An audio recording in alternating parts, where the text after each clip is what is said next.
شاندەکە پەیوەندیên Partiya Demokrata Kurdistanê bi Serokatiya Elî Hesên endamê serkirdayetiya PDK îro seredana ofîsa Nûneratiya Herêma Kurdistanê ya Encûmena Niştimaniya Kurd li Sûriyê kir ku şanda desteya serokatiya nekesê û endamê Nûneratiya Herêma Kurdistanê di pêşwaziya wê şandê de bûn. Ser mijarên wê civînê Elî Hesên jarkere got ku wan behsa hemahengiyê ji bo rewşa Rojavayê Kurdistanê û koçberên Rojavayê Kurdistanê li Herêma Kurdistanê û pêşrojê kirin. Serbar kir ku hemahengiya wan bi enekesê û partiyên wê re baş e.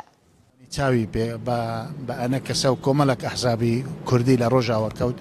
ئەو بابەتانی کە پەیوەست بوون بە ڕۆژئاوە ئەوەی پەیوەست بوو بە هەماهەنگی و هاریکاری لە نێوان ئێمەوە هەرێمی کوردستان و پارتی دیموکراتی کوردستان لەگەڵ ئەوان بە تایبەتی لەسەر کۆمەڵک بابەتی گرنگ کە پەیوەستن بە دۆخی ئێستای ڕۆژئاوە و لەسەر ئەفرین نەکار ئەفرین تەنها بەڵکو لەسەر هەموو ڕۆژئاوە لەسەر ئەو شوێنانەی کە پێویستە هەماهەنگی دروست بکرێتن کە پێویستە تەنسیق بکرێت ئەو قۆناغێکی گرنگە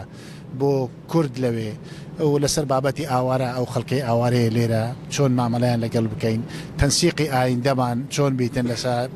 چۆنیەتی هاتوچۆ لێرە بۆ ئەوێ کۆمەڵک بابەتی گرنگ بوون هەندێکی پەیوەست بوون بە حکوومەتی هەرێمی کوردستان ئەبێ لە ڕێگای حکوومەت و لە ڕێگای ئیدارات هەوڵ بدەین چارەسەر بکەین هەندێکیشی پەیوەست بوون